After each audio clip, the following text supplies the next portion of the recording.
Shwmai, I'm Adam and welcome to the garden. And today we're going to learn how to plant up some flower pots so that you can add some colour to your garden. There are three things that you need to get started. Some compost, a pot with drainage material and any bedding plants of your choice. So the first step is to find yourself a pot. Now naturally the larger the pot, the more plants you'll need to fill the pot. Secondly then, you need to ensure that you've got some drainage material in the bottom of the pot to ensure that the compost itself doesn't form a hard layer at the bottom of the pot, not allowing the water to drain away. I'm using polystyrene here, and the benefits of polystyrene is the pot itself is far lighter to carry around the garden, but you can also use slate or broken terracotta pots as well. Now we need to add compost into the pot, and using a peat-free compost is ideal. When we're filling the pot itself, let's ensure that we leave enough room for the roots of the plants themselves, because obviously if we fill the pot up too much, we won't have much room to plant the plants.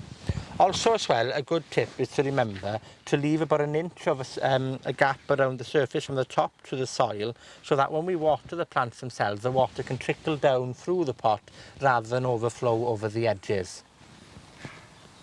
This brings us then to the most exciting part of the process, which is planting the bedding plants themselves. Now, today, I'm going to be planting some Tyfu'rs, which are like a trailing petunia, a geranium plant, and some French marigolds. Now, one good tip when we're planting up our pots is to find the largest plant out of them all and see where we're going to place that first. So I'm going to place the geranium in the centre of the pot, because a bit of height in the centre will look good when it flowers. Now gently tap the pot like this, easing the roots out carefully, and as you can see, let the plant then fall into your hand like that.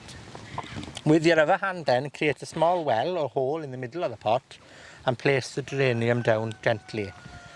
And as I've said, I'm going to plant some Tyfu'rs around the geranium now, so same principle again, gently tease the plant out like this, create a small hole and place the Tyfu'r in next to the geranium. I'm only going to plant two, I think, in this pot because it's not a large pot, and it's important to leave enough space for the plants to grow and develop into their full maturity, because that's when you'll get the best colours out of the blossoms themselves.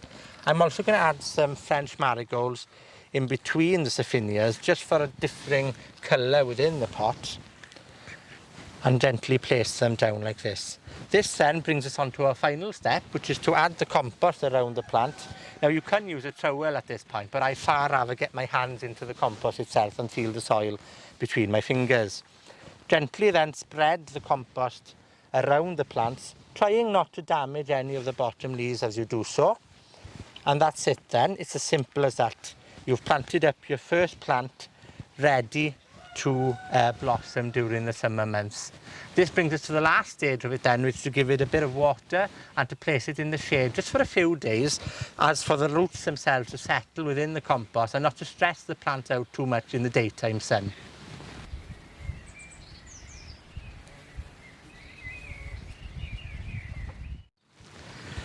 So there we have it, we've planted up our summer pots ready to bloom over the next months, and there's something really joyful about bright colours in all areas of the garden at this time of year.